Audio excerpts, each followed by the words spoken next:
Chapter 16.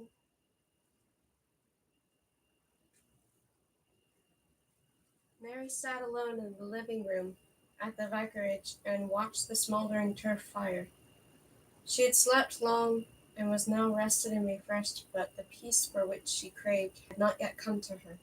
They had been kind to her and patient, and too kind perhaps, coming so sudden and unexpected after the long strain, and Mr. Besot himself, with clumsy, well-meaning hands, patted her on the shoulder as he would a hurt child, and said to her in a gruff kind of way, "Now you must sleep and forget all you have gone through, and remember it's behind you and out and over. I can promise you she'll find the man who killed her aunt soon, very soon, and he'll hang at the next assizes. And when you are a little recovered from the shock of these last few months, you shall say what you would like to do and where you would like to go." She had no will of her own. They would make the decisions for her, and when Francis Davy offered his home for shelter, she accepted meekly and without feeling, conscious that her listless word of thanks savoured of ingratitude. Once more she knew the humility of being born a woman, when the breaking down of strength and spirit was taken as natural and unquestioned. Were she a man, now, she would receive rough treatment or indifference at the best, and be requested to ride at once perhaps to Bodmin or Launceston to bear witness, within the understanding that she should find her own lodging and betake herself to the world's end, if she wished, when all questions had been asked.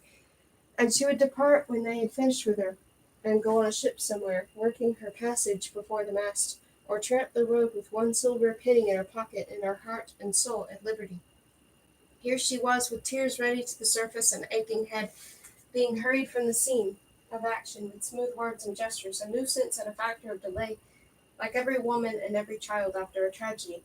The vicar had driven himself into a trap, with the squire's groom following behind on his horse, and he at least had the gift of silence, for he questioned her not at all, nor murmured sympathy to be both wasted and ignored, but drove swiftly to Algernon, and arrived there at his church stunk one.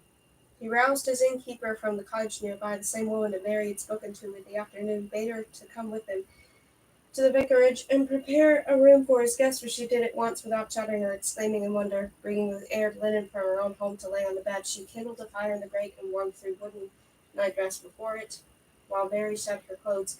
And when the bed was ready for her, the smooth sheets turned black, Mary allowed herself to be led to sit as a child is led to a cradle.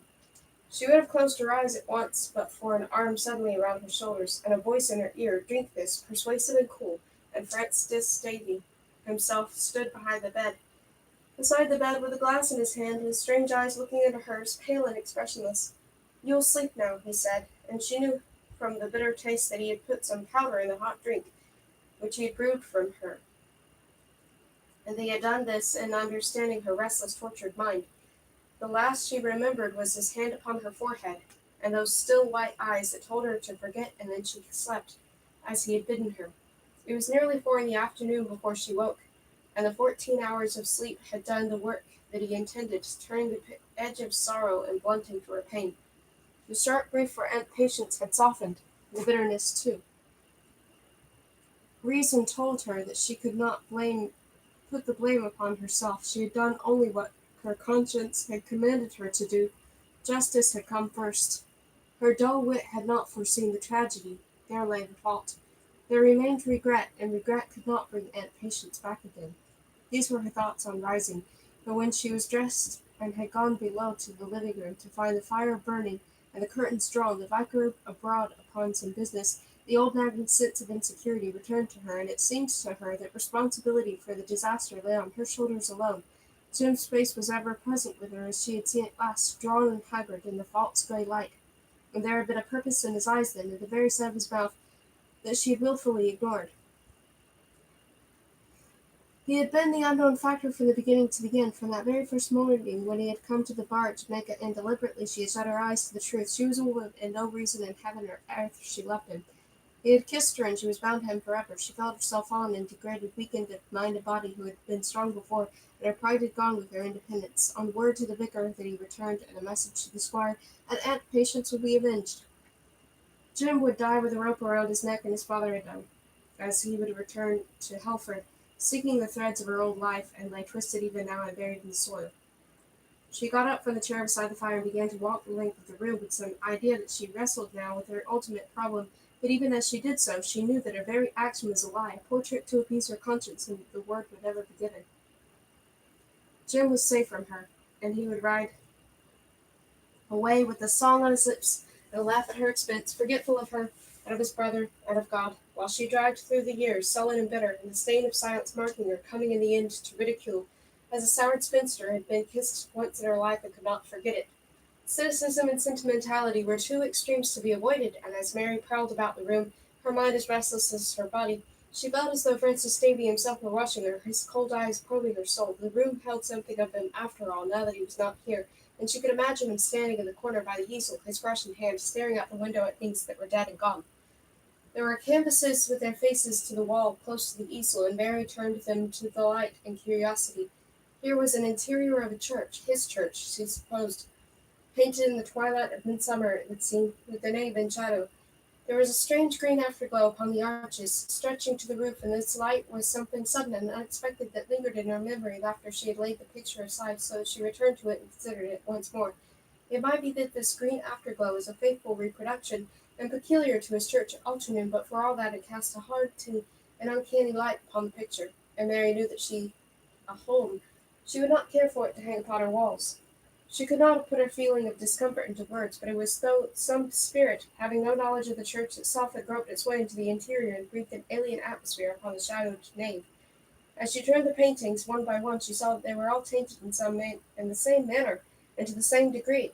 What might have been a startling study of the moor beneath the brown lily on the spring day, with the high clouds banked up behind the tor, had been marred by the dark color and the very contour of the clouds that dwarfed the picture and overwhelmed the scene, with this same green light predominating over all. She wondered for the first time whether, by being born albino and a freak of nature, his color sense was therefore in any way impaired, and his sight itself neither normal nor true. This might be the explanation, but even so, her feeling of discomfort remained after she replaced the canvases with their faces to the wall. She continued her inspection of the room, which told her little, it being sparsely furnished anyway, and free of ornaments and books. Even his desk was bare of correspondence and looked seldom used. She drummed with her fingers on the polished surface, wondering if he sat here to write his sermons, and suddenly and unpardonably she opened the narrow drawer beneath the desk. It was empty, and at once she was ashamed. She was about to shut it when she noticed that the paper with which the drawer was laid in the corner turned, and there was some sketch drawn upon the other side. She took hold of the paper and glanced at the drawing. Once again it represented the interior of a church, but this time the congregation was assembled in the pews, and the vicar himself in the pulpit. At first Mary saw nothing unusual in the sketch. It was a subject natural enough for a vicar to choose who had skill with his pen, but when she looked closer she realized what he'd done. This was not a drawing at all, but a caricature, grotesque as it was horrible. The people of the congregation were bonneted in shawls, and in their best clothes as for Sunday, but he had drawn the sheep's heads upon their shoulders instead of human faces. The animals' jaws gaped foolishly at the preacher with silly, vacant solemnity. Their hoofs were folded in prayer. The features of each sheep had been touched upon with care, as though representing a living soul, but the expression on every one of them was the same, that of an idiot who neither knew nor cared. The preacher, with his black gown and halo of hair, was Francis Davy, but he had given himself a wolf's face, and the wolf was laughing at the flock beneath him. The thing was a mockery, blasphemous and terrible. Mary covered it quickly and replaced the paper in the drawer, the white sheet uppermost. Then she shut the drawer and went away from the desk and sat once more in the chair beside the fire. She had stumbled upon a secret, and she would rather that secret stayed concealed. This was something that concerned her not at all, but rested between the draughtsman and his God. When she had heard his footstep on the path outside, she rose hurriedly and moved the light away from her chair so that she would be in the shadow when he came into the room, and he could not read her face. Her chair had its back to the door, and she sat there waiting for him. But he was so long in coming that she turned at last to listen for his step, and then she saw him standing behind her chair, having entered the room noiselessly from the hall.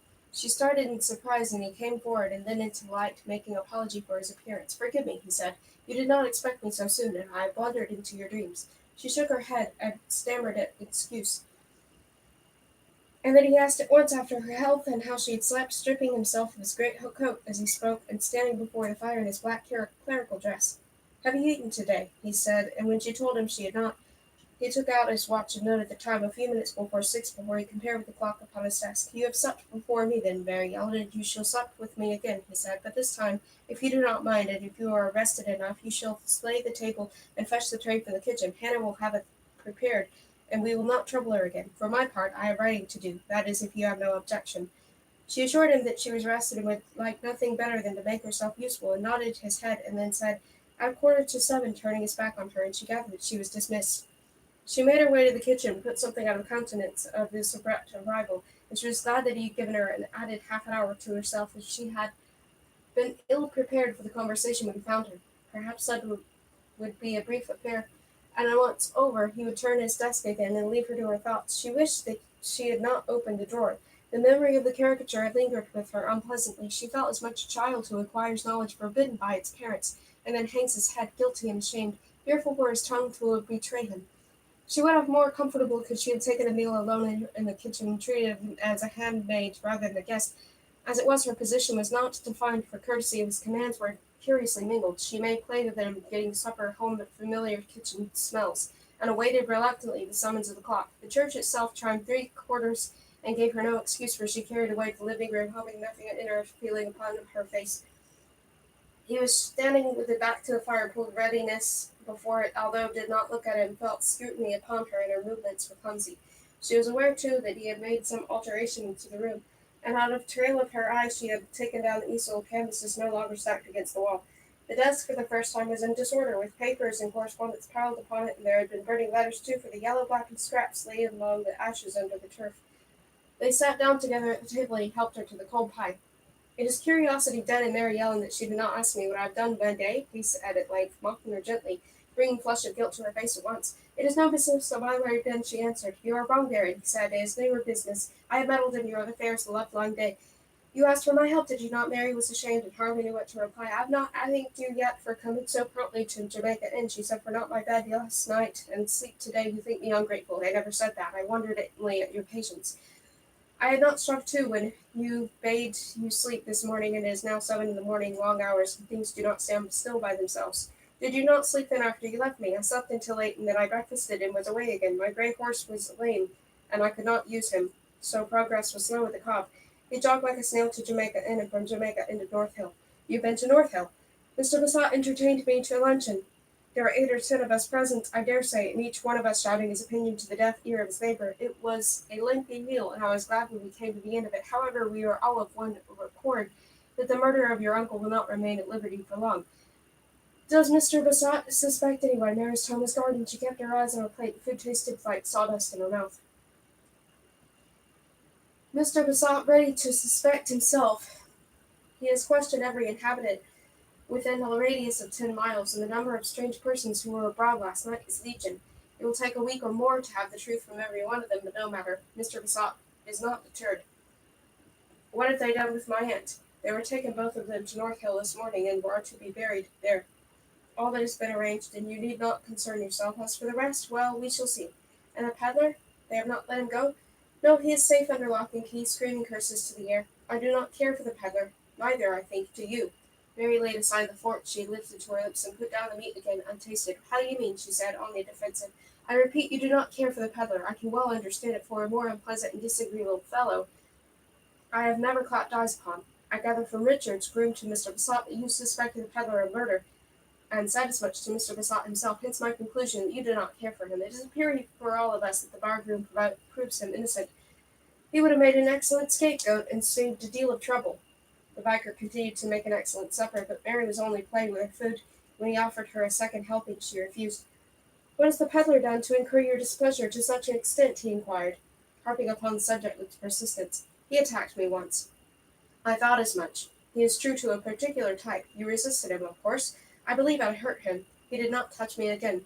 No, I do not suppose he did. When did this happen? On Christmas Eve. After I left you at 5 Lanes? Yes. I am beginning to understand. You did not return, then, to the inn that night? You fell in with the landlord and his friends upon the road? Yes. And they took you with them to the shore to add to their sport? Please, Mr. Davy, do not ask me more. I would rather not speak of that night, neither here nor in the future, not ever again. There are some things that are best buried deep.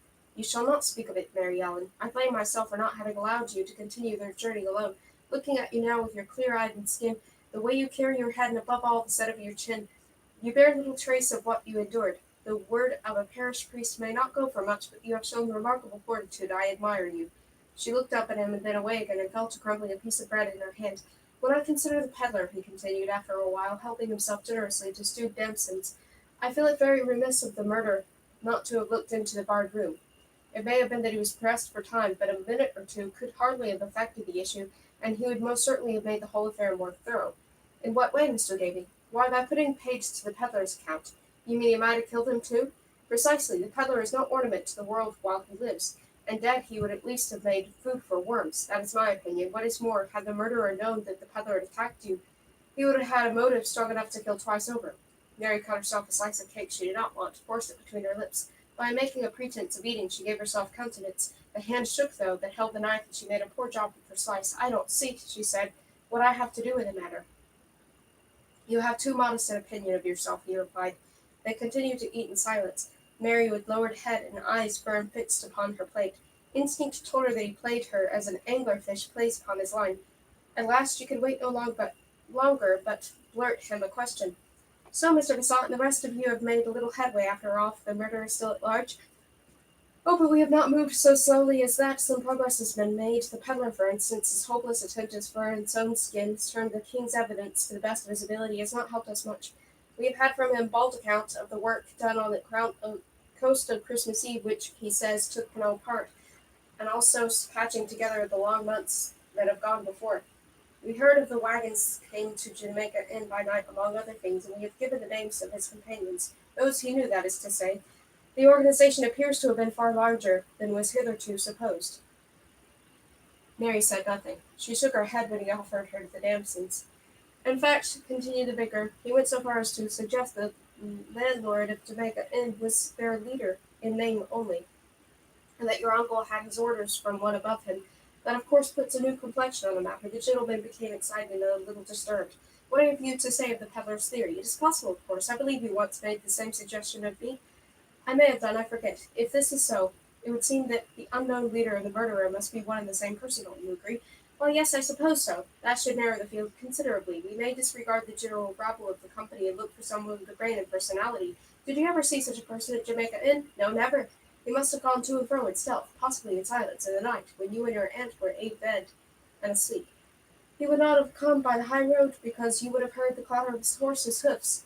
But there is always the possibility that he came on foot, is there not?" "Yes, there is always that possibility, as you say, in which case the men must know the moors, or at least have local knowledge. One of the gentlemen suggests that he lived near by, within walking or riding distance, that is to say, and that is why Mr. Besant intends to question every inhabitant of the radius of 10 miles, as I explained to you at the beginning of supper.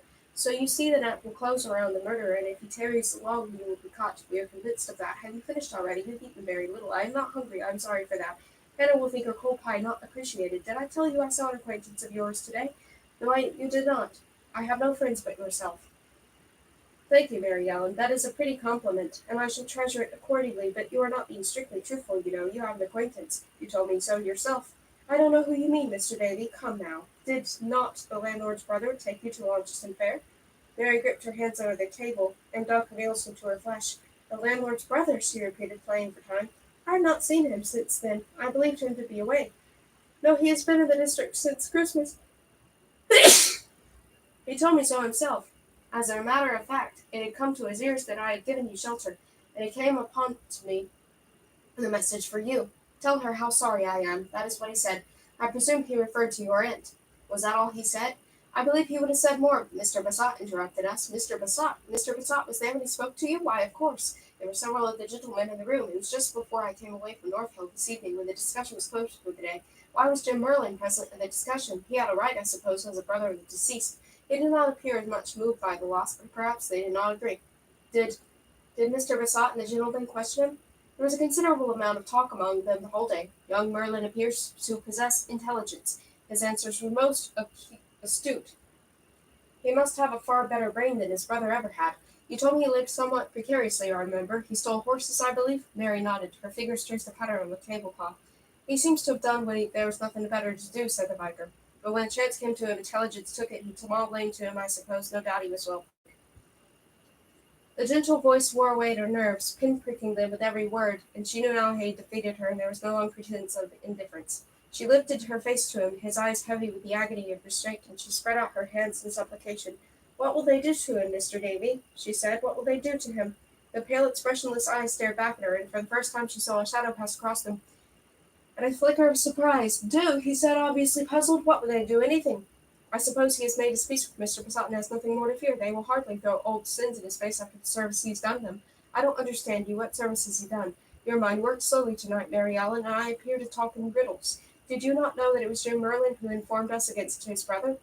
She stared at him stupidly, her brain clogged and refusing to work. She repeated the words after him like a child who learns a lesson. "Jim Merlin informed against his brother?" The vicar pushed away his plate and began to set things in order on the tray. "Why, certainly," he said. "So Mr. Posset gave me to understand. It appears that it was the squire himself who fell in with your friend at Launceston on Christmas Eve and carried him off to North Hill as an experiment. 'You've stolen my horse,' said he. 'You're as big as a rogue as your brother. It's the power to clap you in jail tomorrow, and you wouldn't set your eyes on a horse in a dozen years or more. But you can go free and bring me proof that your brother at Jamaica Inn is the man I believe him to be.' Your young friend asked for time, and when the time was up he shook his head. 'No,' said he, 'you must catch him yourself if you want him. I'm darned if I have the truck in the law.' The squire pushed proclamation under his nose. 'Look here, Jim,' he said, 'and see what you think of that. There had been the bloodiest wreck on Christmas Eve since the Lady of Gloucester went ashore above Padstow last winter.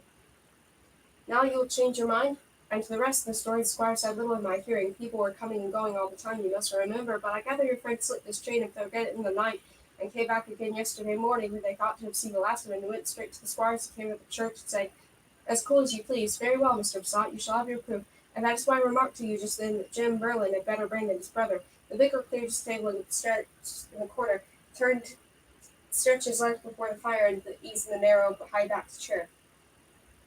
Mary took no account of his movements. She stared before her into his face, her whole mind split, as it were, by this information. The evidence she had so fearfully and painfully built against the man she loved collapsing into nothing like a pack of cards. "Mr. Davy," she said slowly, "I believe I am the biggest fool that ever came out of Cornwall. I believe you are, Mary Ellen," said the vicar.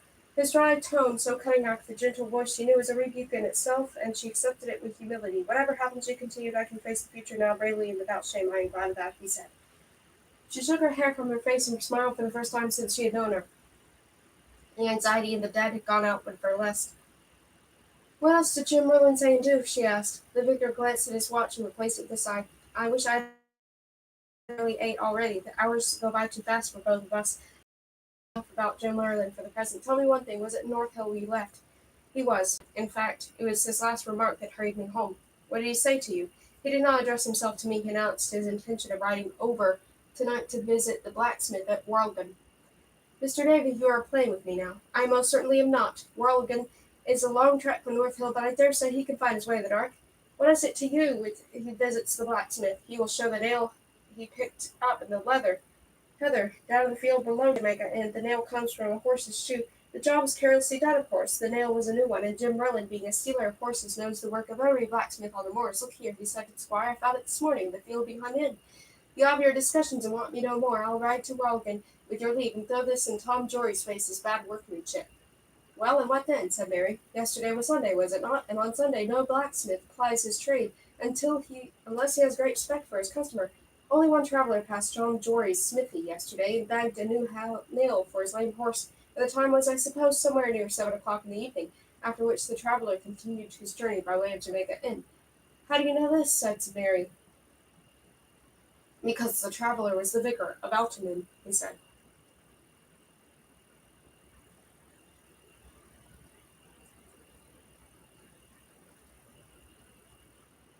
17. A silence had fallen upon the room.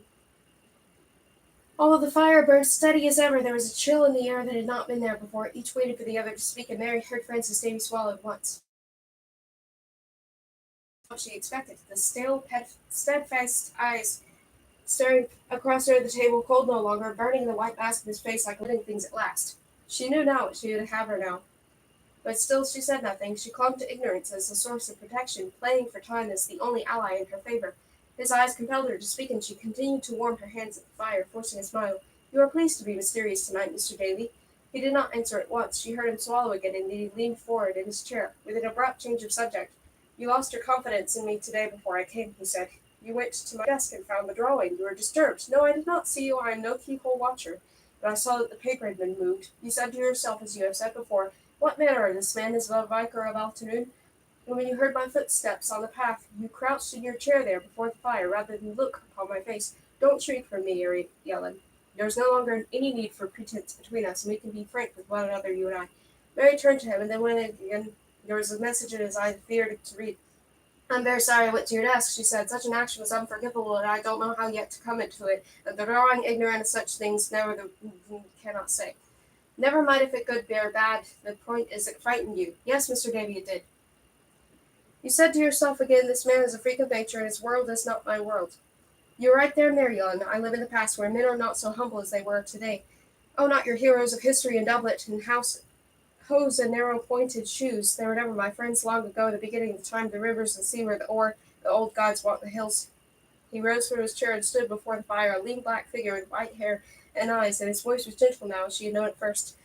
Were you a student, you should understand, he said, but you are a woman, living already in the 19th century, and because of this my language is strange to you, as I am a freak in nature and freak in time. I do not belong here. And I was born with a grudge against age and a grudge against mankind. Peace is very hard to find in the 19th century. The silence is gone, even on the hills. I fought to find it in the Christian church. The dogma stick in me. The whole foundation is built upon a fairy tale. Christ himself is a figurehead, a puppet thing created by man himself. However, we can talk of things later, when the heat and the turmoil and pursuit is not upon us. We have eternity before us, one thing at last. We have no traps or baggage, but can travel light and they travel of old. Mary looked up at him, his hands gripping the sides of her chair. I do not understand you, Mr. Davy. Why, yes, you understand me very well. You know that I liked to kill the landlord at Jamaica Inn, and his wife too. Nor would the peddler have lived, had I known of his existence. You have pieced the story together in your own mind while I talked to you just now. You knew that it was I who directed every move made by your uncle, and that he was a leader in name alone. I have sat here at night with him in your chair here, and a map of Cornwall spread upon the table before us. Joss Merlin, the terror of the countryside, twisting his hat in his hands and touching his forelock when I spoke to him. He was like a child at a game, powerless with my orders, a poor blustering bully that hardly knew his right hand from his left. His vanity was like a bond between us. The greater his notoriety among his companions, the better he was pleased. We were successful, and he served me well. No other man knew the secret of our partnership. You were the block, Mary Ellen, against which we stubbed our toes. With your wide, inquiring eyes and your gallant, inquisitive head, you came among us, and I knew that the end was near. And in any case, we had played the game to its limit, and the time had come to make an end. How you pestered me with your courage and your conscience, and how I admired you for it. Of course, you must hear me in the empty guest room at the inn. I must creep down to the kitchen and see the rope upon the beam. That was your first challenge. And then you steal out upon the moor after your uncle. You had a tryst with me in the rufter, and losing in the darkness, stumble upon myself and make me a confidant. Well, I became your friend, did I not, to give you good advice, which, believe me, could not have buttered against magistrate yourself. Your uncle knew nothing against our strange alliance, nor would he have understood. He brought his own death upon himself by disobedience. I knew something of your determination, and that you would betray him at the first excuse. Therefore he should give you none, and a time alone would quiet your suspicions. But your uncle must drink himself to madness on Christmas Eve, and blundering like a savage and a fool, set the whole country in a blaze. I knew then that he had betrayed himself, and with the rope upon his neck, and would play this last card and name me master. Therefore he had to die, Mary Ellen, and your aunt, who was his shadow. And had you been at the Jamaica Inn last night, would I pass by you too? No, you would not have died. He leaned down to her, and taking her two hands, he pulled her to her feet so that she stood level with him, looking in his eyes. No, he repeated, you would not have died. You would have come with me then, as you will come tonight. She stared back at him, watching his eyes. They told her for nothing. They were clear and cold as they had been before, but his grip upon her wrist was firm and held no promise of release. You are wrong, she said. You would have killed me then, as you would kill me now. I am not coming with you, Mr. Davy. Death to dishonor? He said, smiling, the thin line breaking the mask of his face. I face you with no such problem. You have gained your knowledge of the world from old books, Mary, where the bad man wears a tail beneath his cloak and breathes fire through his nostrils. You have proved yourself a dangerous opponent, and I prefer you by my side there. That is a tribute. You are young, and you have certain grace with which I hate to destroy. Besides, in time we'll take up the treads of our first friendship, which has gone astray tonight. You are right to treat me as a child and a fool, Mr. Davy, said Mary. I have been both since I stumbled against your horse that November evening. Any friendship we may have shared was a mockery and a dishonor, and you have You gave me counsel with the blood of an innocent man. Scarce dry upon your hands. My uncle was honest, drunk or sober. He blurted his crime to the four winds, and dreamed of them only by night, to his terror. But you wear the garments of a priest of God to shield you from suspicion. You hide behind the cross. You talk to me of friendship. Your revolt and your disgust please me the more, Mary Ellen, he replied. There is a dash of fire about you that the women of old possessed. Your companionship is not a thing to be thrown aside. Come, let us leave religion out of our discussion. When you know me better, you will return to it, and I will tell you now how I sought refuge for myself in Christianity, and found it to be built upon hatred and jealousy and greed, all the man-made attributes of civilization, while the old pagan barbarism was naked and clean. I've had my soul sickened, poor Mary, with your feet fast in the 19th century, and your bewildered, fond face looking up into mine, who admit myself a freak of nature, and shame upon your little world. Are you ready? Your cloak hangs in the hall, and I am waiting. She backed to the wall, her eyes upon the clock, but he still held her wrists and tightened his grip upon them. Understand me, he said gently. The house is empty, you know that, and the pitiful vulgarity of screams would be heard by no one. The good Hannah is in her cottage, by her own fireside, on the other side of the church. I am stronger than you would suppose. A poor white ferret looks frail enough and misleads you, doesn't he? But your uncle knew my strength. I don't want to hurt you, Mary Ellen, or spoil that trace of beauty you possess for the sake of quiet, but that I shall have to do if you withstand me. Come, there is that spirit of adventure which you have made your own. Where is your courage and your gallantry? She saw by the clock that he must have overstepped already his margin of time and had little in reserve. He concealed his impatience well, but it was there in the flicker of his eye and tightening his lips. It was 8:30, and by now Jim would have spoken with the blacksmith at Wargan. 12 miles lay between them, perhaps, but no more. And Jim was not the fool that Mary herself had been. She thought rapidly, weighing upon the chances of failure and success. If she went now with Francis Davy, she would be dragged upon him at a breakneck speed. That was inevitable, and he must have gambled upon it. The chase would follow hard upon his heels, and her presence would betray him in the end. She would refuse to go. Why, then, there would be a knife in her breast, for she would not encumber himself with a wounded companion for all his flattery. Gallant he had called her, and possessed with the spirit of adventure. Well, he should see what distance her courage took her, and that she should gamble with her life as well as he. If he were insane, and this she believed him to be, why then his insanity would bring about his destruction. If he were not mad, she would be that same stumbling block she had been to him from the beginning, with her girl's wits matched against his brains. She had the right upon her side, and faith in God, and he was an outcast in a hell of his own creation. She smiled then, and looked into his eyes, having made her decision. I'll come with you, Mr. Davy, she said, but you'll find me a thorn in the flesh and a stone in your path. You'll regret it in the end. Come as enemy or friend, that does not matter to me, he told her. You shall be the millstone around my neck, and I'll like you the better for it. You'll soon cast your mannerisms aside and all your poor trappings of civilization that suckled into your system as a child. I'll teach you to live, Mary Ellen, as men and women have not lived for 1,000 years or more. You'll find me no companion on your road, Mr. Davy. Roads? Who spoke of roads? We go by the moors and the hills, and tread granite and heather as the Druids did before us. She could have laughed into his face, but he turned to the door and held it open for her, and she bowed to him, mocking.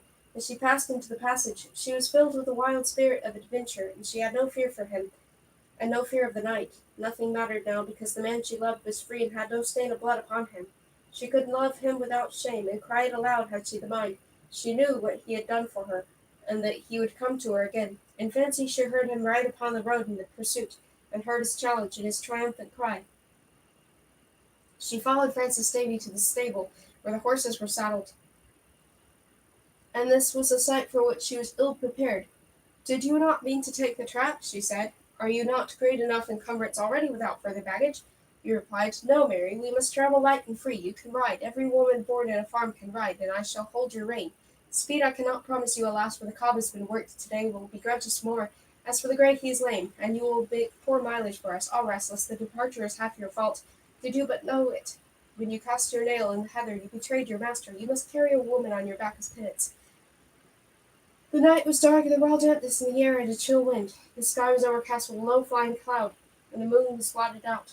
There would be no light upon the way, and the horses would travel unseen. It seemed as though the first cast was against the Mary, and the night itself favored the vicar of Altrincham. She climbed into the saddle, wondering whether a shout or a wild cry for help would rouse the sleeping village. But even as the thought flashed through her mind, she felt his hand upon her foot. Placing it in the stirrup and looking down upon him, she saw the gleam of steel beneath his cape, and he lifted his head and smiled.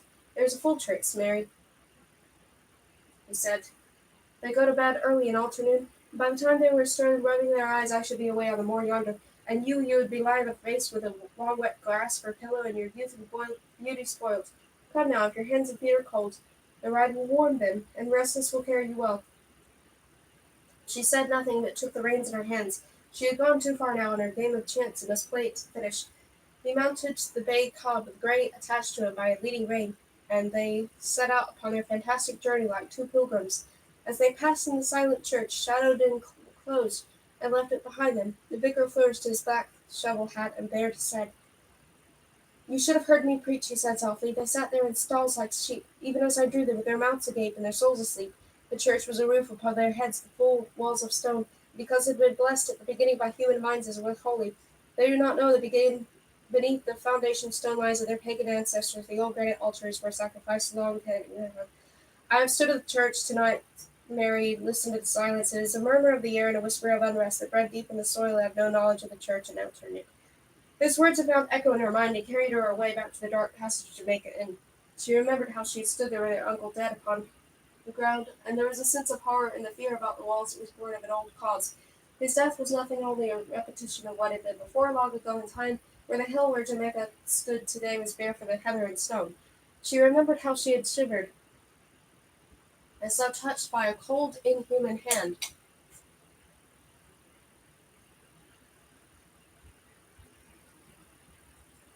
And she shivered now, looking at Francis Davy with his white hair and his eyes that had looked upon the past. They came to the fringe of moor and rough track leading up to the ford, and then beyond this, and across the stream, the black part of the moor, there were no tracks and no paths, and only coarse, tufted grass and the dead heather. Ever and again, the horses stumbled in stones and sank the soft ground bordering the harshes and their servants bed. Francis Davy found his way the hawk in the air, hovering an instant, brooding upon the grass beneath him, swerving and plunging the hard ground. The torch rose up around them and hid the world behind. The true horses were lost between the tumbling hills. Side by side they picked their path through the dead bracken with a short, uncanny stride. Mary's host began to falter, and she looked over her shoulder at the black hills that dwarfed her. The miles stretched between her and the dark, and already the north hill belonged to another world. There was another magic of the moors that made them inaccessible. Spacing them to eternity, Francis Davy knew their secret and cut through the darkness like a blind man to his hold. "Where are we bound?" she said at length, and he turned to her, smiling beneath his shovel hat, and pointed to the north.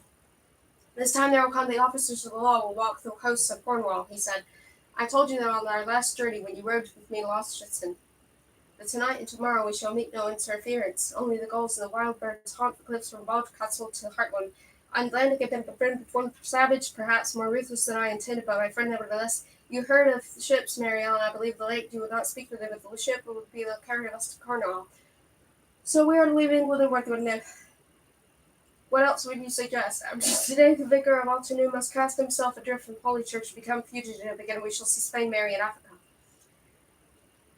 And learn to look at the sun, you foolish desert sand upon your feet you will. I care little where you go, as you can make it shores. Will you smile and shake your head? I smile because everything you say is fantastic, Mr. Davy, and impossible. You know as well as I do, shall run for you to the first chance at a first village, perhaps. I came with you tonight because you would have killed me over nights and but in daylight, the sight and sound of men and the women, you will be powerless as I am now. Yes, you will, Mary Ellen. I am prepared for the risk. You forget in your happy confidence the north coast of Cornwall bears no relation to the south. You come from Helford, you told me the present lanes wind by the sound of where your villages touch one another, string upon string, and there are the cottages upon the third. The north coast hardly so hospitable, you'll find it as lonely and untraveled as these moors themselves. Never a man's face will you look upon it but mine, will we come to heaven in mine. Let me grant you that then, said Mary, with a bluster forward of fear. Let me grant even that the sea is reached and we wait upon a ship and the coast behind us. Name any country as you please, Africa or Spain. Do you think I shall follow you there and not expose you a murderer I've been? You have forgotten it by then, Mary Ellen. Forgotten that you killed my mother's sister? Yes, and more besides. Forgotten the Moors and Jamaica Inn and your own little blundering feet that stumbled across my fast. Forgetting your tears and the high road from Launceston and the young man who caused them. You are pleased to be personal, Mr. Davy. I am pleased to have touched you on the raw. Oh, don't bite your lip, he frowned. I can guess your thoughts. I told you before, I've heard confessions in my day, and I know the dreams of women better than you do yourself. Though I have the advantage of my landlord's brother. He smiled again, the line brick in her face, and he turned away so she could not see his eyes degraded her. They rode on in silence after a while. It seemed to Mary that the darkness of the night had become intensified, the air closer, and she could see the hills around her, as she had before.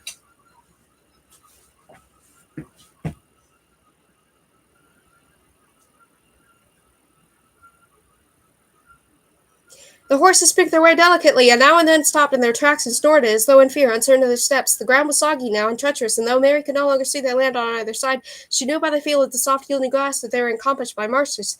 This accounted by the horse's fear to glance at her companion, and discovered his mood. He leaned forward in his saddle, straining his eyes to the darkness, that every moment it became thicker and harder to penetrate, and she saw by his tense profile that his mouth tight, closed like a trap, and was concentrating every nerve upon the passage, and fraught suddenly with the road danger. The nervousness of her horse communicated itself to the rider. Mary thought of the same marshes she had seen in the broad light of the day, to brown tufted grass, to the wind beyond the reeds, quivering and rustling beneath his breath, crowding them, while beneath them the black water waited in silence. She knew that people of the moors themselves could go crazy after their step, and one moment could stumble the next and sink without warning. Francis Davy knew the moors, but even he was not infallible and might lose his way. A brook burbled and made song. A brook could be heard running over the stones for a mile or more, and the water of the marshes made no sound. The first slip could be the last. His nerves were strung to expectation, and half consciously she made preparations to fling herself from the saddle, and should her horse stagger suddenly, with sickening plunge, grope for like a blind thing in those strangling weeds. She heard her companion swallowing the little trick put an age upon her fear. He peered to the right and left, his hand better to his sight, and already the moisture glistened in his hair and clung to his garments. Mary watched the damp rise from the she smelt the sour and rotting tang of the reeds, and then in front of them, bearing the further progress, whirled a great bank of fog out of the night, and a white wall stifled every scent and sound. Francis Davy drew rein, and the two horses obeyed them instantly, trembling and snorting, and steam from the flanks merging with the mist. They waited a while, for the moorland fog can roll away suddenly as it comes, but this time there was no thin clearing of the air and no dissolving threads. It hung about them like a spider's web. Then Francis Davy turned to Mary like a ghost. He looked beside her, with the fog on his lashes and his hair and his masked face inscrutable as ever. You know, sometimes it reads like word salads, and I don't get it. The gods have gone against me after all, he said. I know these fogs of old, and this one will not lift for several hours. To continue now among the marshes would be worse madness than to return. We must wait for the dawn. She said nothing, her first hopes returning to her again, but even as the thought came to her, she remembered the fog baffled pursuit, and was an enemy to the hunter as well as to the hunted. Where are we? She asked. As she spoke, she took her rein once more and urged the horses to the left, away from the low ground, until the yielding grass gave place to firmer heather and loose stones, while the white fog moved with them step by step. There will be rest for you after all, Mary Ellen, he said, and a cave for your shelter and granite for your bed. Tomorrow it may bring the world to you again, but tonight you shall sleep in the rafter. See, that doesn't make sense to me, because he just threatened to, I thought he was threatening that she will be killed by him and just laid aside. And then he's saying, no, you'll go with me to other countries. It's just... Where are we? She asked, and she took her rein once more and urged the horses to the left, away from the low ground, until the yielding grass gave... Oh my gosh. There will be rest for you after all, Mary Ellen, he said, and a cave for your shelter and granite for your bed. Tomorrow may bring the world to you again, but tonight you shall sleep on Rufter. I mean, I get that they travel, but the thing is, sometimes the way it's described is just so over wordy, over busy, and I just, mentally, it just doesn't, I can't picture it. The horses bent to the strain, and they climbed slowly and ponderously out of the mist to the black hills beyond. Is it night or day? That too, I don't even remember. Is it supposed to be night or day? Later, Mary shrouded in her cloak like a phantom figure with her back against a hollow stone. Her knees were drawn to her chin, with her arms clasped tight around them. But even so, the raw air found its way between the folds of her cloak and lapped her skin. The great jagged summit of the tor, I don't even know what tor means, lifted its face to the sky like a crown above the mist, and below them the clouds hung solid and unchanged, a massive wall defying penetration. The air was pure here and crystal clear, disdaining of knowledge of the world below, where living things must grope and stumble in mist. There was a wind here that whispered in the stones and stirred the heather. There was a breath, keen as a knife and cold, and blew upon the surface of the altar slabs and echoed in the caves. These sounds mingled with one another and became like a little clamor in the air. Then they would droop again and fall away, and an old dead silence come upon the place. The horses stood against a boulder for shelter, and their heads together for company, but even they would restless and uneasy, turning around against their master.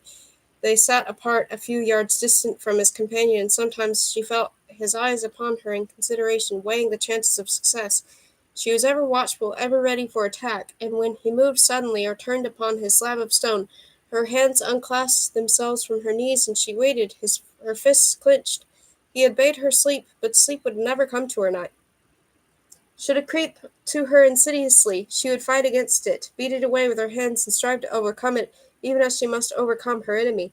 She knew that sleep might take her suddenly, before she was aware, and later she would wake with the touch of his cold hands upon her throat and his pale face above her.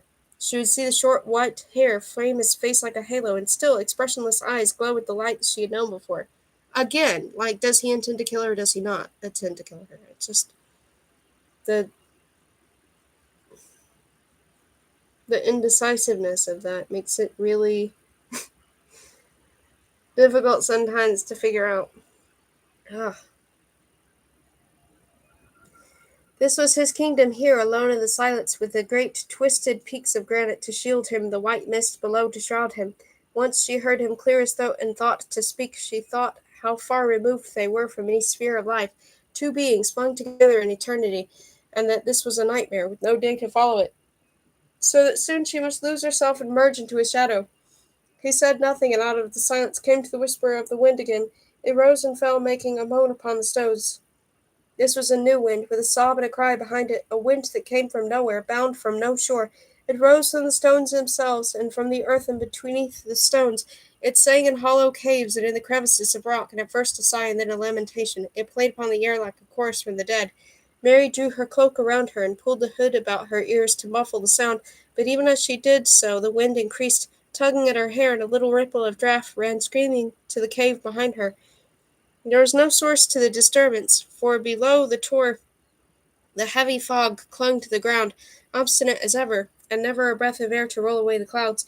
Here on the summit the wind fretted and wept, whispering of fierce sobbing old memories of bloodshed and despair, and there was a wild lost note that echoed in the granite high above Mary's head, on the very peak of Rufter. I don't know what Rufter means, as though the gods themselves stood there with their great heads lifted to the sky. In her fancy she could hear the whisper of 1,000 voices and the tramping of 1,000 feet, and she could see the stones turning to men beside her. Their faces were inhuman, older than time, carved and rugged like the granite, and they spoke in a tongue that she could not understand. Their hands and feet were curved like claws of bird. They turned their stone eyes upon her, and looked through her and beyond, heeding her not, and she knew that she was like a leaf in the wind, tossed hither and thither to no ultimate purpose, while they lived and endured monsters of antiquity. They came towards her, shoulder to shoulder, neither seeing nor hearing her, but moving like blind things to her destruction. She cried suddenly and started to her feet, every nerve in her body throbbing and alive. The wind dropped, and was no more than a breath upon her. The slabs of granite stood beyond her, dark and immobile as they had done before, and Francis Davy watched her, his chin upon his hands. "You fell asleep," he said, as she told him no, doubting her own statement, her mind still grappling with the dream that was no dream. "You are tired, yet you persist in watching for the dawn," he said. "It is barely midnight now, and there are long hours to wait. Give way to nature," Mary yelled, "and relax. Do you think I want to harm you?" "I think nothing, but I cannot sleep. You are chilled, crouched there in your cloak with no stone behind your head. I am little better myself, and there is no draught here from a crevice in the rock. We would do well if we gave our warmth to one another. No, I am not cold.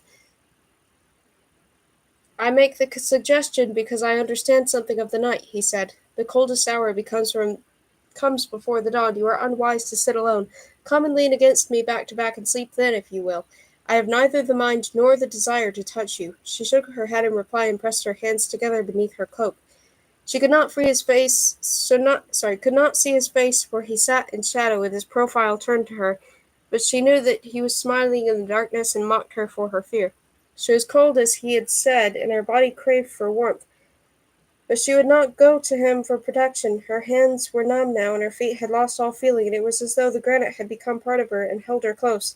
Her brain kept falling on and off in a dream, and he walked into it a giant, fantastic figure with white hair and eyes, who touched her throat and whispered in her ear. She came to a new world, peopled with his kind, who barred her progress with outstretched arms, and then she would wake again, stung to reality by the chill wind on her face, and nothing had changed, neither in the darkness nor the mist, nor the night itself, and only 60 seconds had gone in time. Sometimes she walked with him in Spain, and he picked her monstrous flowers with purple heads, smiling all the while. And when she would have thrown them from her, they clung about her skirt like tendrils, creeping to her neck, fastening upon her with poisonous, deadly grip. Or she would ride beside him in a coach, squat and black like a beetle, and the walls closed in upon them both, squeezing them together and pressing the life and the breath from their bodies until they were flat, broken, and destroyed, lay against one another, poised for to eternity, two slabs of granite. She woke from this last dream to certainty, feeling his hand upon her mouth, and this time it was no hallucination of her wandering mind, but grim reality. She would have struggled with him, but he held her fast, speaking harshly in her ear and bidding her to be still. He forced her hands behind her back and bound them, neither hastily nor brutally, but with cool and calm deliberation, using his own belt. The strapping was efficient, but not painful, and he ran his finger under the belt to satisfy himself that it would not chafe her skin. She watched him helplessly, feeling his eyes on her own, as though by doing so she might anticipate a message from his brain. Then he took a handkerchief from the pocket of his coat and folded it and placed it in her mouth, knotting it behind her head, so that speech or cry was now impossible, and she must lie there waiting for the next move in the game. When he had done this, he helped her to her feet, for her legs were free and she could walk, and he led her to a little way beyond the granite borders to the slope of the hill. "I have to do this, Mary, for both our sakes," he said. "When we set forth last night upon this expedition, I reckoned without the mist. If I lost now, it will be because of this. Listen to this, and you will understand why I have bound you, and why your silence may save us yet." He stood on the edge of a hill, holding her arm, and pointed downwards to the white mist below. "Listen," he said again. Your ears may be sharper than mine." She knew now she must have slept longer than she thought, for the darkness had broken above their heads and morning had come. The clouds were low and straggled across the sky through interwoven the mist, while the east a faint glow heralded the pale, reluctant sun. The fog was with them still and hid the moors below like a white blanket. She followed the direction of his hand, could see nothing but the mist-stoking stem of the heather. When she listened as he had bade her, and far away from beneath the mist, there came a sound between a cry and a call, like a summons in the air. It was too faint at first to distinguish, and the tone was strangely pitched, unlike a human voice, unlike the shouting of men. It came nearer, rendering the air with some excitement, and Francis Davy turned to Mary, the fog still white on his lashes and his hair. "Do you know what it is?" he said. She stared back at him and shook her head, nor could she have had them speech. What? Nor could she have told him had speech been possible. She had never heard the sound before. He smiled then, a slow, grim smile that cut into his face like a wound. "I heard once, and had forgotten it, the squire of North Hill keeps bloodhounds in his kennels. It is a pity for both of us, Mary, that I did not remember." She understood him with a sudden comprehension of that distant, eager clamor. She looked up at her companion, horror in her eyes, from him to the two horses standing patiently as ever by the slabs of stone. "Yes," he said, following her glance, "we must let them loose and drive them down to the moors below. They can serve us no longer now, and would only bring the pack upon us. Poor restless, you would betray me once again." She watched him, sick at heart, as he released the horses and led them to the steep slope of the hill. Then he bent to the ground, gathering stones in his hands, and rained blow after blow upon their flanks. So they slipped and stumbled among the wet bracken on the hillside, and then, when his onslaught continued and their instinct jogged them into action, they fled, soaring with terror, down the steep slope of the tor, dislodging boulders and earth in their descent, and so plunged out of sight into the white mists below. The baying of the hounds came nearer now, deep-pitched and persistent, and Francis Davy ran to Mary, stripping himself of his long black coat that hung to his knees and throwing his hat into the heather. "Come," he said, "friend or enemy, we share a common danger now." They scrambled up the hill among the boulders and the slabs of granite, he with his arm about her, for her bound hands made progress difficult, and they waded in and out of a crevice and rock knee-deep in soaking bracken and black heather, climbing ever higher and higher to the great peak of Rufter. Here on the very summit the granite was monstrously shaped, tortured and twisted into the semblance of a roof. Mary lay beneath the great stone slab, breathless, bleeding from her scratches, while he climbed above her, gaining foothold in the hollows of the stone. He reached down to her, and though she shook her head and made sign that she could climb no further, he bent and dragged her to her feet again, cutting at the belt that bound her, and tearing the handkerchief from her mouth. "Save yourself, then, if you can," he shouted, his eyes burning with his pale face, his white halo of hair blowing in the wind. She clung to a table of stone some 10 feet from the ground, panting and exhausted, while he climbed above her and beyond, his lean black figure like a leech on the smooth surface of the rock. The baying of hounds was unearthly and unhuman. Coming as it did from the blanket of fog below, the chorus was joined now by the cries of the shouting of men, a turmoil of excitement that filled the air with sound and was more terrible because it was unseen. The clouds moved swiftly across the sky, and the yellow glow of the sun swam into view above a breath of mist. The mist parted and dissolved. It rose from the ground in a twisting column of smoke, to be caught up in the passing clouds, and the land had covered for so long stared up at the sky, pallid and newborn. Mary looked down upon the sloping hillside, and there were little dots of men standing knee-deep in the heather, with the light of the sun shining upon them, while the yelping of the hounds, crimson-brown against the grey stone, ran before them like rats among the boulders. They came fast upon the trail, 15 men or more, shouting and pointing to the great tablets of stone. As they drew near, the clamour of the hounds echoed in the crevices and whined in the caves. The clouds dissolved as the mist had done, and a patch of sky larger than a man's hand showed blue above their heads. Somebody shouted again, and a man who knelt in the heather scarcely 50 yards from Mary lifted his gun to his shoulder and fired. The shot spat against the granite boulder without touching her, and when he rose to speak he saw that the man was Jim, and he had not seen her. He fired again, and this time his shot whistled close to her ear, and she felt the breath of its passing upon her face. The hounds were worming in and out amid the bracken, and one of them leapt at the jutting rock beneath her, his great muzzle snuffling the stone. Snuffling the stone? What? Oh, the dogs. Then Jim fired once more, and looking beyond her, Mary saw the tall black figure of Francis Davy outlined against the sky, standing upon a wide slab like an altar, high above her head. He stood for a moment poised like a statue, his hair blowing in the wind, and then he flung out his arms as a bird throws his wings for flight, and drooped suddenly and fell, down from his granite peak to the wet, dank heather and the little crumbling stones.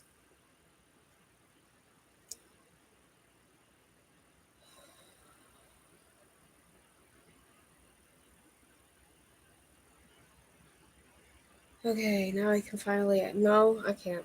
Okay, 18.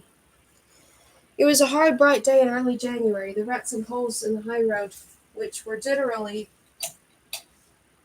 inches thick in mud or water, were covered with a thin layer of ice, and the wheel tracks were hoary with frost. The same frost had laid white hand upon the moors themselves, and they stretched to the horizon with infinite color, poor contrast to the clear blue sky above. The texture of the ground was crisp, and the short grass crunched beneath the foot like a shingle. In a country of lane and hedgerow, the sun would have shone warmly and make belief of spring, but here the air was sharp and cutting to the cheek, and everywhere upon the land was the rough glazed touch of winter. Mary walked along alone on 12 men's more, with the keen wind slapping her face, and she wondered why it was that Kilmer, to the left of her, had lost his menace, and was now no more than a black scarred hill under the sky. It might be that anxiety had blinded her to beauty, and she had made confusion in her mind with man and nature, the austerity of the moors that had been strangely interwoven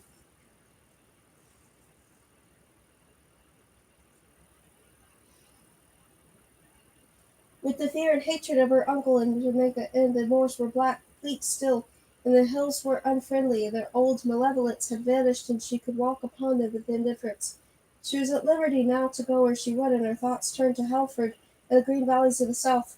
She had a queer sick longing for home in her heart, and the sight of warm, familiar faces. The broad river ran from the sea, the water lapped the beaches. She remembered with pain every scented sound that had belonged to her so long, and how the creeks branched away from the parent river like wayward children, to lose themselves in the trees and the narrow whispering streams. The woods gave sanctuary to the weary, and there was music in the cool rustle of leaves of the summer, and sheltering beneath the naked branches, even in the winter.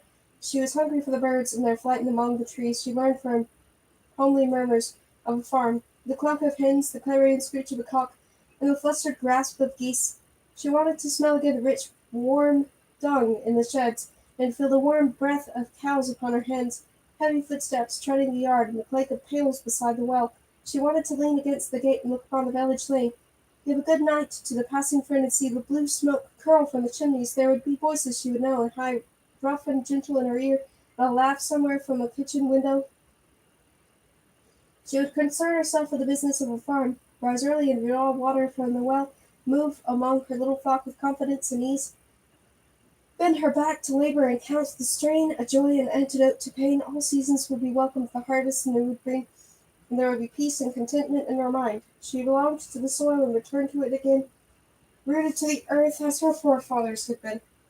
Halford had given her birth, and when she died she would be part of it once more. Loneliness was a thing of poor account and came not into her consideration. A worker paid no heed to solitude, but swept when his day was done. She was determined upon her course, and the way seemed fair and good to follow. She could not linger any more as she had done during the week, faint and indecisive, but to make her own project to the Bassots when she returned to the midday meal. They were kind and full of suggestions, overfull, perhaps, with their entreaties that she would stay among them for the winter at least, and rather she would feel burdened upon them, had put to her with kindly tact. They would employ her even in some position in the household, have a care, perhaps, for the children, be companion to Miss Bassett herself. To these conversations she had lent a meek and unwilling ear, committing nothing, studiously polite, and continually thanking them for what they had already done. The squire, bluff and good humoured, twittered her at dinner for her silence. Come, Mary, smiles and thanks are well enough in the way, and you must make up your mind. You are too young to live at home, you know, and I'll tell you to your face you're too pretty. There's a home for you here at North Hill, you know that, and my wife joins with me in begging you to stay. Plenty to do, plenty to do. There are flowers to be cut for the house, and letters to write, and the children to scold. Why, you'd have your hands full, I promise you, and at the library Miss Bassett would say much the same, leaving a friendly hand upon Mary's knee.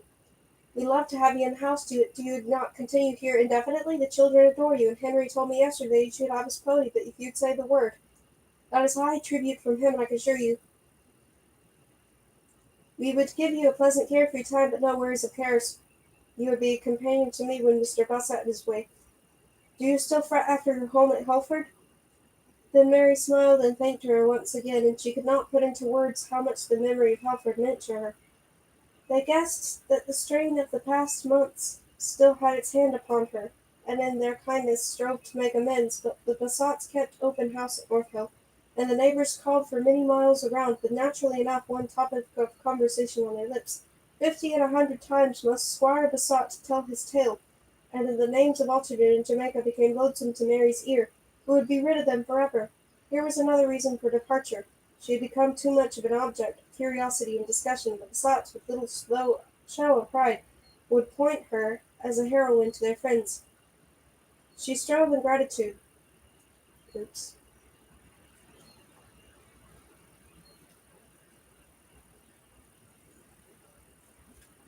To do her best, but she was never at ease among them. They were not her kind. They were another race, another class. She had respect for them and liking and goodwill, but she could not love them. And in the kindness of her heart, she would either enter into the conversation with the company who was present, though she would not sit aside, though she would run wild with the silence of her own bedroom, the kitchen, the riches of the room, with the apple-cheeked wife that would make her welcome. And the squire, flogging his humour, returned to her for advice, laughing heartily at every word she said. They'll be living vacant, I'll turn in. Will you turn parson, Mary? I warrant you'd make a better one than the last. And she must smile for his sake, wondering that she could be dull as not to guess the bitter memories his words aroused. Well, there will be no more smuggling at Jamaica Inn, he would say, and if I could have my way, no drinking either. I'll sweep the place clean of all those cobwebs, and not a poacher or gypsy will dare show his face within the walls that I have done with it. I'll put an honest fellow there who's never smelt bready in his life, and shall never wear it, and shall wear an apron round his waist, and write the word welcome above the door. And do you know who shall call upon him first? Why, Mary, you and I. And he would burst into a shout of laughter, slapping his thigh, while Mary forced a smile in answer rather than his joke should fail. She thought of these things as she walked alone with 12 men's more, and she knew she must go away from North Hill very soon, and for these people were not her people, and only the woods and streams in the Helford Valley would know peace and contentment again. There was a cart coming towards her from Kilmer, making tracks in the white frost like hair. It was the one moving upon thing that smiled on silent pain. She watched it in suspicion, for there were no cottages on this moor except Twartha, away in the valley by Withy Brook, and Twartha she knew stood empty, nor had she seen the owner since he had fired her at Rufter. He's an ungrateful rascal like the rest of his breed, said the squire, but for me he'd be in jail now, with a long sentence to serve his great spirit. I forced his hand to knuckle under, and I grant he did well after that and was the means of tracing you, Mary, and that black-coated scoundrel, but he's never as much thanked me for clearing his name of the business as taken himself the world's end now, for all I know. There's never been a Merlin yet that came to any good, and he'll go the way of the rest of them. So Torwartha stood empty, and the horses were gone with their wild fellows and roamed upon the moors. Their master had ridden away with song on his lips, and she had known he would. The cart came nearer to the slope of the hill, and Mary shielded her eyes from the sun to watch its progress. The horse bent to the strain, and she saw that it labored beneath a strange load of pots and pans, mattresses, and sticks someone was making for the country with his home upon his back. Even then she did not tremble to the truth, and it was not until the cart was below her and the driver walking by the side looked up to her and waved that she recognized him, and went down towards the cart with a fine show of indifference, and turned at once the horse and passed him and speak to him, while Jim kicked a stone under the wheel and wedged it there for safety. "Are you better?" he called from behind the cart.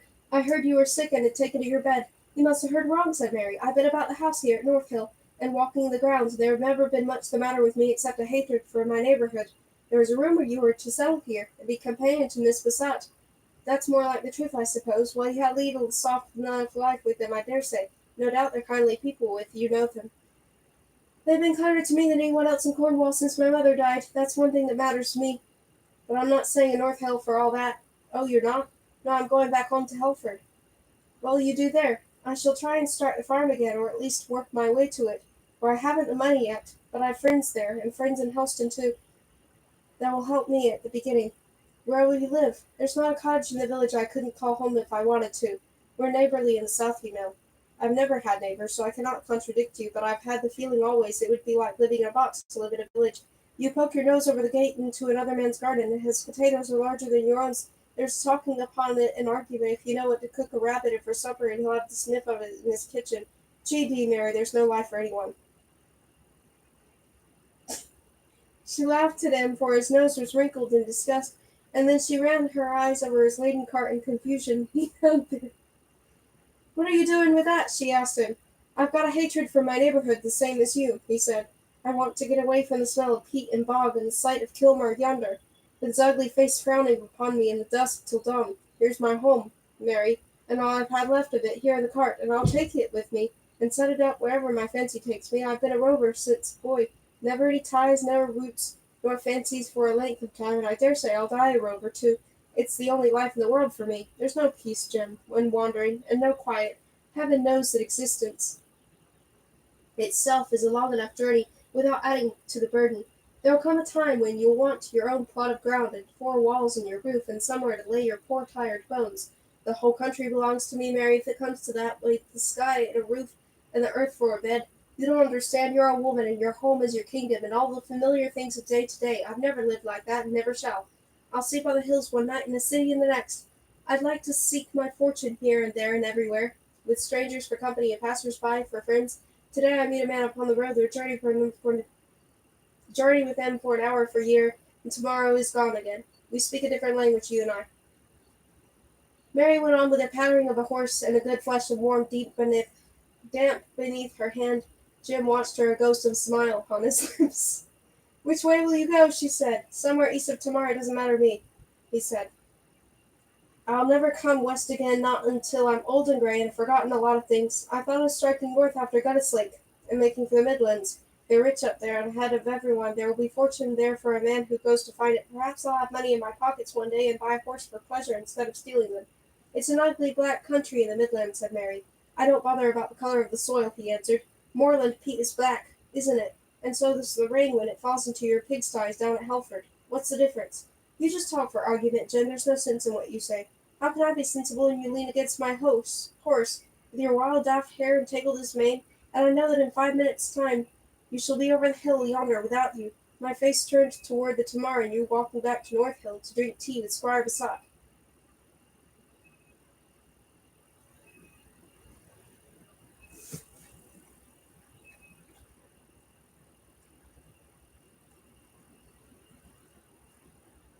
"Delay your journey, then, and come to North Hill too." "Don't be a darned fool, Mary. Can't you see me drinking tea with the Squire and dancing with his children on my knee? I don't belong to his class, and neither do you. I know that, and I'm going back to Helford because of it. I'm homesick, Jim. I want to smell the river again and walk my own country. Go on then, turn your back to me and start walking now. You'll come to a road after 10 miles or so that will take you to Bodmin, and from Bodmin to Truro, and from Truro to Helston. Once in Helston, you'll find your friends and make a home with them until your farm is ready for you. You are very harsh today and cruel. I am harsh to my horses when they are obstinate and out of hand, but it doesn't mean I love them any less. You've never loved anything in your life, said Mary. I haven't had much use for the word, that's why, he told her. He went round to the back of the cart and kicked the stone away from the wheel. What are you doing? Said Mary. It's past noon already, and I ought to be on the road. I've havered here long enough, he said. If I were a man, I'd have asked you to come with me, and you'd fling your legs over the seat and stick your hands in your pockets and rub your shoulders with me for as long as it pleased you. I'd do that now if you'd take me south, she said. Yes, but I'm bound north, and you're not a man, and you're only a woman. As you'd know your coast, you came with me. Move off of the trace there, Mary, and don't twist the rein. I'm going now. Goodbye. He took her face in his hands and kissed it, and she saw that he was laughing. When you're an old man, when you're an old maid in mittens down at Helford, you'll remember that, he said, and it will have to last you to the end of your days. He stole horses, you'll say to yourself, and he didn't care for women, but for my pride, I'd have been with him now. He climbed into the cart and looked down upon her, flicking his whip and yawning. I'll do 50 miles before tonight, he said, and sleep like a puppy at the end of it, in a tent by the side of the road. I'll kindle a fire and cook bacon for my supper. Will you think of me or not? She did not listen, though. She stood with her face towards the south, hesitating and twisting her hands. Beyond those hills the bleak moors turned to pasture, the pasture to valleys and to streams. The peace and quiet of Helford waited for her beside the running water. It's not pride, she told him. You know that it's not pride. There's a sickness in my heart for home and the things I've lost. He said nothing, but drew the reins into his hands and whistled to the horse. Wait, said Mary. Wait and hold him still. And give me your hand. He laid the whip aside, and reached down to her, and swung her beside him on the driver's seat. What now? He said, and where do you want me to take you? You have your back to Helford. Do you know that? Yes, I know, she said. If you come with me, it'll be a hard life, and a wild one at times, Mary, with no briding anywhere, and little rest and comfort. Men are ill companions when the mood takes them, and I, God knows, the worst of them. You'll get a poor exchange for your farm, and small prospect of peace you crave. I'll take the risk, Jim, in any chance your moods. Do you love me, Mary? I believe so, Jim. Better than Helford? I can't ever answer that. Why are you sitting here beside me, then? Because I want to. Because I must. Because now and forevermore this is where I belong to be, said Mary. He laughed then, took her hand, and gave her the reins, and she did not look back over her shoulder again, but set her face towards the mar.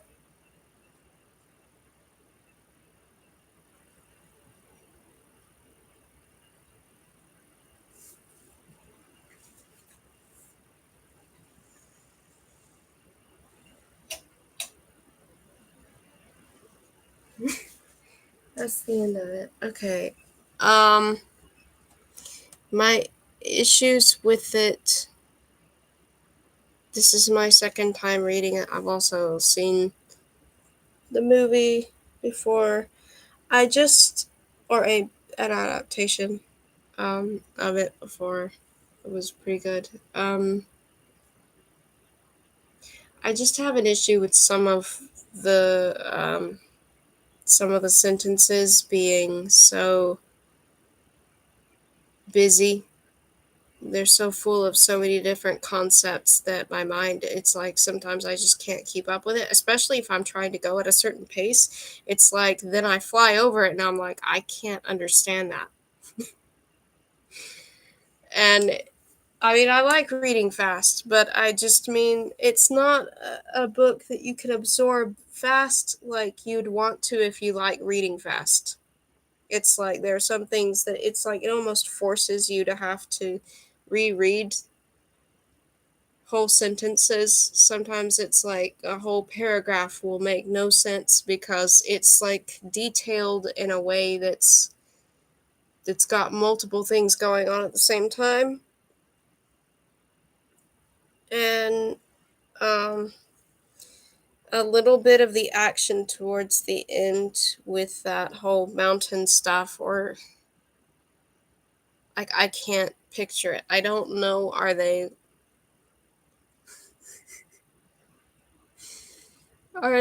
like in are they near a beach? Like or is it just random like rocks? Is it mountains? What is it exactly? And then is it like swampy? I can't, and I don't understand this thing of like what direction certain things are supposedly happening in towards the end there. It's like confusing to me. Hard for me to picture towards the end. Just that one part is just like, okay, you've lost me. Just that one chapter. Um, I actually don't have much confusion for most of it. It's just near the end there. And actually, I have some confusion regarding that too. With the like, I mean, I get that the vicar ends up evil, but the thing is, it seems like towards the end, like he can't make up his mind. Is he going to kill her, or does he want her to be his companion? And then it's like one moment he's wanting her around, like you would be the perfect companion kind of thing, and then the next moment he's like, don't worry, I'm not interested in you. Well, what does he want though? It's like so that's a little bit um there's a lot of confusion there with that character, which I feel like there's supposed to be. You're supposed to constantly be wondering at that character, like he just seems so crazy. um it does have a kind of like funny, almost sad sort of like twist at the end, where she comes to this realization, like a full circle thing, that this must be how it started with her aunt.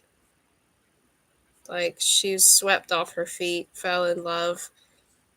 um but her problem throughout the book is that she tries too hard to compare the brothers, and she's just so quick to assume that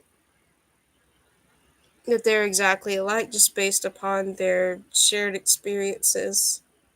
And I feel like that's a problem that people make too much. Um, that if you grow up in a family that has certain traumatic events, that everyone in that family is going to have shared um, ways of coping that are unhealthy, and that's just not how it works. Like you can have very different personalities among siblings, and not everybody matures the same way. Some people mature differently. Anyway, it's still a fantastic sort of like thing, just showing her kind of like she comes to have both, where she's still able to maintain her kind of strength of mind and will, but also um, to allow herself to love and be loved at the end. So it's still romantic, but it's not like romance with a cost. Exactly. Although there is some, just based on the fact that there are some things that like that she has to realize like her life will be a little more difficult. Um, there will be a different set of responsibilities in her life. Um,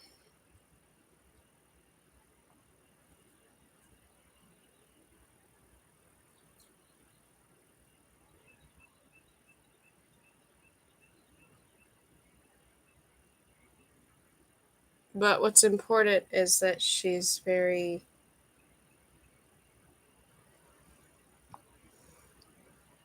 courageous still and free spirited, and she still holds on to that bold courage at the end, while still having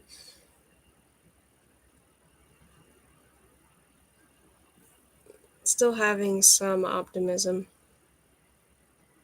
and hope for the future. So it's good.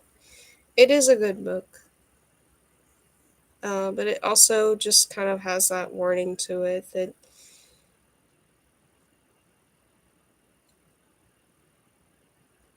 as much as you want to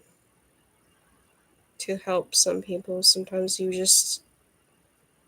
can't, and it's like a very harsh truth. But I feel like that book really puts that point across, and also to not judge people based on the little things you know about them, because there are some things you may never expect about people. Um, so it's always good to still be careful, um, still trust your instincts and trust your gut. There are moments throughout the book where she feels like something's off with the vicar, and it's mentioned every now and then. Like there's a mask that slips. She notices. I feel like it's a very important thing that is thrown in now and then throughout the book. This thing of like noticing little things, but then she's kind of like trying to brush it aside. Like, why am I judging this person? Am I just like becoming so cynical and mistrusting kind of thing? But it's just a good balance towards the end, I feel like, that she comes to, and I think it's a good book. And I love the way that the character develops throughout the book. It's not like over like sudden maturity, but she's like slowly going through things that are um, growing her character. She's going through them. Anyway, I still think it's a good book. I did want to read Frenchman's Creek, but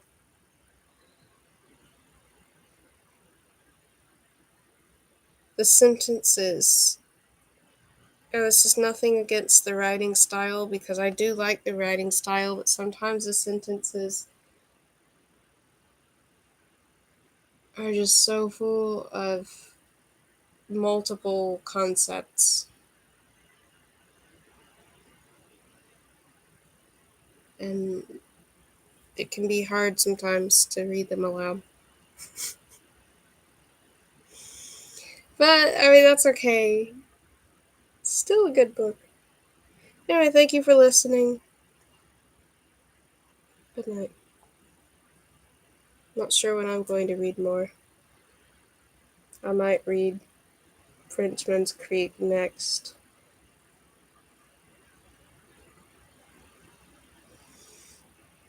I don't know how long it is. I think it's shorter though than that one.